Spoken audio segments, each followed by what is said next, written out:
Umpamanya yang terkini, soal pembinaan masjid di tapak yang ada kuil yang tidak mendapat izin. Ada orang tidak mahu sebut, bukan kuil haram. Tak apalah istilah, tapi kuil itu tidak mendapat izin milik tanah dari tuan tanah. Sama ada dahulunya Dewan Bandaraya atau sekarangnya syarikat. Ya kita negara hukum, saudara. Negara hukum ini ikut hukum. Dan oleh kerana nak jaga hubungan antara kaum ini, kita lakukan sesuatu yang tidak semestinya perlu, iaitu gunting dengan baik. Kerana bagi mereka itu tempat kepercayaan dan amalan agama harus dipindahkan dengan baik. Tak pernah terfikir dan dibicarakan tentang merobohkan. Tetapi itu yang menjadi naratifnya. Kan jahat itu. Ya. Kalaupun dia salah, tempatnya salah, kita kata angkat baik-baik, pindah. Tapi untuk selesaikan, kita kata pindah, syarikat beri sedikit ganti rugi. Saya tak tahu ganti rugi sebab apa. Kemudian diberikan tempat baru dengan ihsan Dewan Bandaraya. Jatuh kuasa, setuju untuk undi. Tapi ada penghasut-penghasut lain. Entah dari mana. Dengan bicaranya melampau. Apakah kita ini, saya ini sebagai orang Islam, nak hancurkan semua penganut agama Hindu? Tidak sama sekali, saudara. Lakum dinukum waliyadin. Agama dia. Saya seorang Muslim. Mau jadi muslimun hakikiyun. Tapi tidak pernah diajar oleh agama saya untuk memusuhi dan merusakkan harta benda mereka. Tetapi jangan mereka anggap bahawa kita ini lemah. Ada masjid di Lahad Datu, tanya orang Sabah, yang dirobohkan kerana tidak ikut aturan. Ada surau di Perak yang dirobohkan kerana enggan.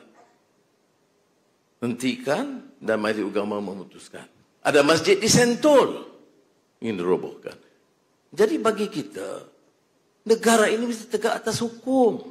Yalah soal teknikal. Masjid itu 50 tahun atau 100 tahun atau kuil itu 100 tahun. Kita perhatikan. 1 tahun bukan di situ. Di situ ada yang kata 2012, lagi 2008. Tapi tak mengapa.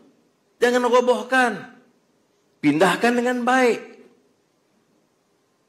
Tapi tidak semestinya tiap kuil yang tidak mendapat permit tanah harus diberikan tanah ganti oleh kerajaan. Kerana ada berapa? 130 kuil yang tidak ada permit di wilayah persekutuan atau di Kuala Lumpur. 300 di Kedah. Entah berapa ratus di Perak. Tak boleh begitu, saudara. Yang saya ambil sikap begini ini kerana saya ambil pendekatan yang sangat sabar. Saya minta supaya selesai dengan baik. Tak apalah nak bagi ganti rugi. Tak mengapalah bagi tempat pindah. Ya.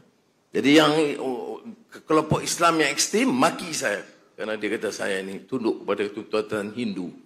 Yang kelompok Hindu yang melampau pula kata ini saya ini nak Islamkan semua. Apatah lagi masjid itu nak dinamakan Masjid Madani. Sampai kan kawan-kawan saya pun kata, Anwar, tak usahlah tukarlah nama masjid itu. Ini jadi pemimpin bacul bagaimana mungkin. Bukan kita lakukan kesalahan. Cadangan kita itu tanah milik, saya cek semua betul. Mesti ada pendirian. Untuk memimpin, mesti tegas dalam hal-hal sedemikian. Jangan zalim, jangan anai, jangan robohkan. Tapi, jangan tidak lakukan apa-apa. Kawasan-kawasan amalan di situ, masjid-masjid berdekatan, sesak. Perlu ada tempat baru. Jadi, sebab itu saya akan teruskan. Untuk meletakkan batu asas masjid pada 27 hari bulan.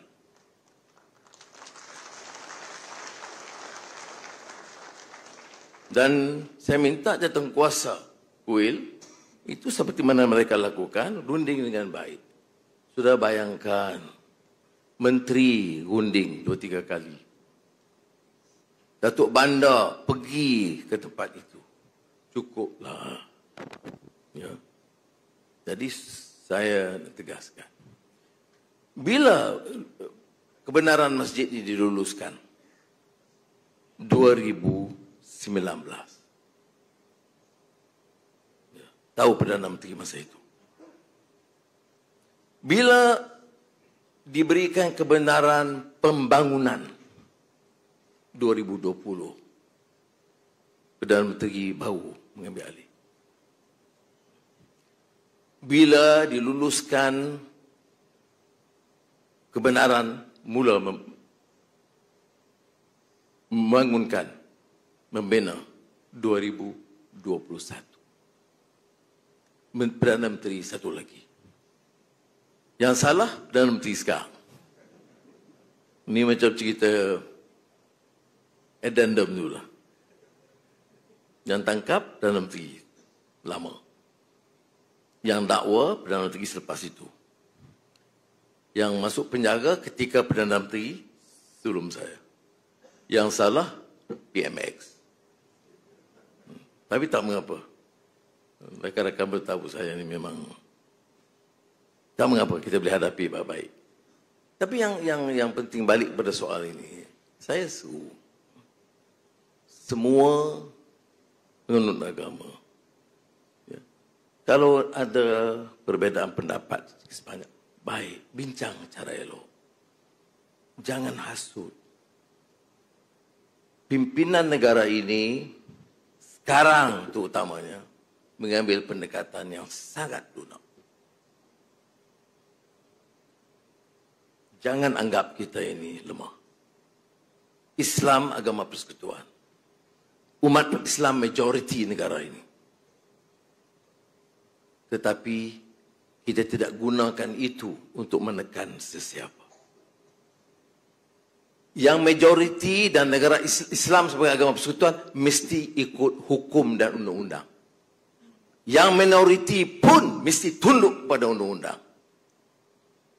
We cannot have a tyranny of the majority, neither should we condone a tyranny of the minority. Kita kena pertahankan apa yang disebut nilai madani ini, democratic values. Saya pilih untuk menjelaskan hal ini kerana nak bagi satu mesej yang jelas.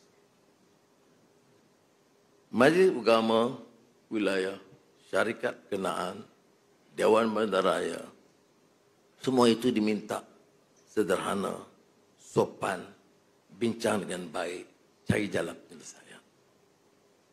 Kepada jawatankuasa kuil saya sebut begitu. Bincang dengan baik. Kami ini rakan dan sahabat, saudara. Kami ini bukan musuh. Dan jangan gambarkan kami ini sebagai orang-orang yang zalim. Dan jangan dengar penghasut-penghasut. Ya. Ada yang Melayu yang bagi tahu apa salahnya buat masjid tepi kuil itu. Memang tak ada salah. Yang salahnya tanah itu milik syarikat. Ya. Jadi ikut peraturan dia. Dan kita pula beri ruang kepada kuil itu pindah dengan baik. Ya. Dan arahan kita konsisten. Tan Sri tahu, Kota Polis Kuala Lumpur tahu, jangan sama sekali ganggu atau mempersulitkan amalan mereka. Ya. Ada orang yang bekas menteri, bekas menteri jadi jago. Padahal semua kelulusan itu masa mereka berkuasa. Kelulusan membina masjid masa mereka berkuasa. Penjualan itu 2012. Walaupun peguam ni silap tarikh. Itu masa mereka berkuasa. Kelulusan masjid itu bukan masa saya. 2019. Dan bila kelulusan masjid itu bermakna syarikat mesti mewakafkan tanah itu. Bukan milik syarikat lagi. Dan ini tanpa kecuali, itu peraturan dia.